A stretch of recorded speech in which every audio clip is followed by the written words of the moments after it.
Good afternoon. I'm Marc Plattner, the editor of the Journal of Democracy and the Vice President for Research and Studies here at the National Endowment for Democracy.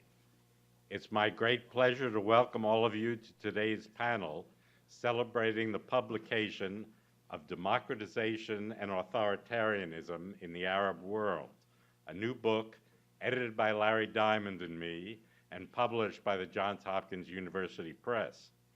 If I'm not mistaken, this is the 30th Journal of Democracy book that Johns Hopkins has published since the series began in 1993.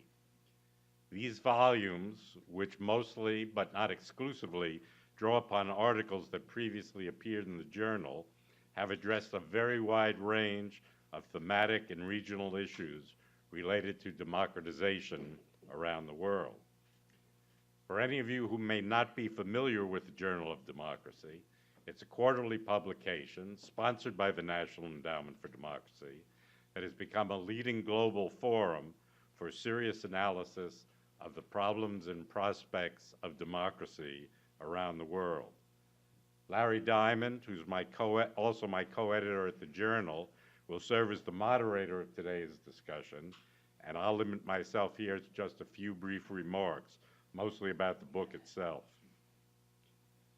Today, given the intense worldwide focus on the shattering events in Ukraine, the Arab world, for the first time in several years, is no longer at the center of attention for those who follow global politics or democracy.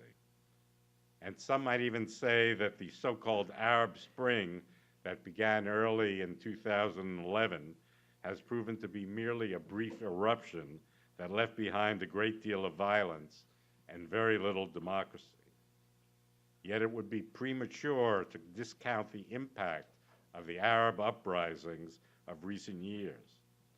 Not only have they made possible a still promising democratic transition in Tunisia and frail but still not yet aborted transitions in Yemen and Libya, they also have changed the face of Arab politics and given many Arab citizens a taste of freedom that will not soon be forgotten.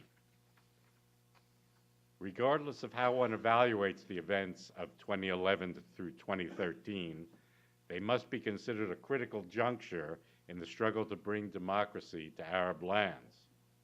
In their regional sweep, they are rivaled only by the wave of transformations in Eastern Europe and Eurasia in 1989 to 91.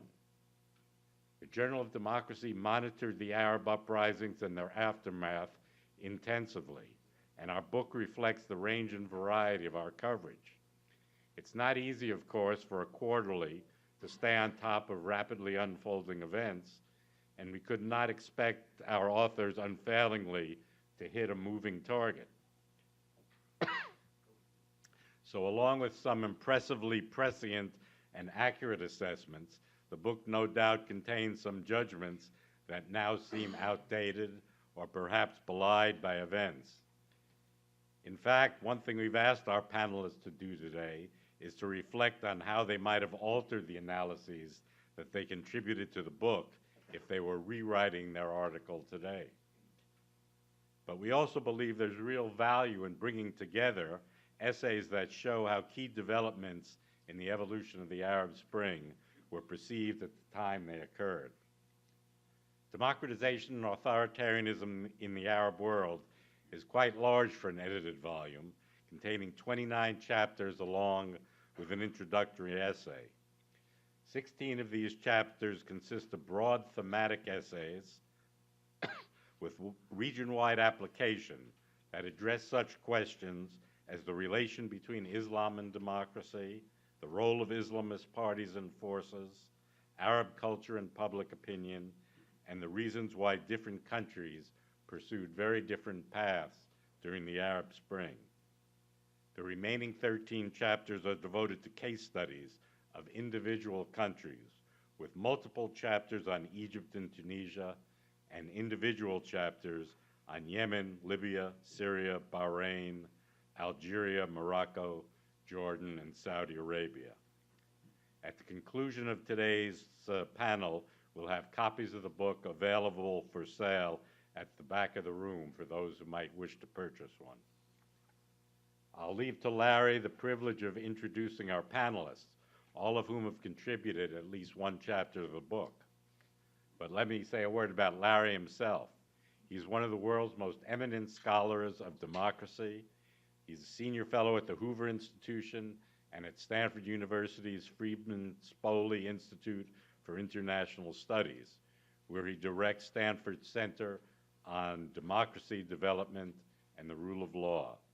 And he also serves with me as co-chairman of the Research Council of the National Endowment for Democracy's International Forum for Democratic Studies. Before we begin, I want to call attention to the superb job that was done by the Journal of Democracy staff, first in editing these articles when they initially appeared in the journal, and then in preparing the book for publication. All the essays were edited either by our executive editor, Phil Kostopoulos, who's in the back, or our senior editor, Tracy Brown, who I'm sure is here somewhere, also in the back. And our managing editor, Brent Kalmer, who's not here today, handled the production and design of both the original articles and the subsequent book with his customary assurance and efficiency. And our assistant editor, Nate Grubman, played an extremely valuable role in helping to draft the introduction, so much so that Larry and I agreed that he should be listed along with us as a co-author of that introduction. Nate is also in the back of the room. I also want to thank Melissa Ayton-Becknell, Jessica Ludwig, and Dean Jackson of the International Forum for Democratic Studies for their help in organizing today's presentation. And I also want to note the presence here today of Suzanne Flinchbaugh, our book editor at Johns Hopkins University Press.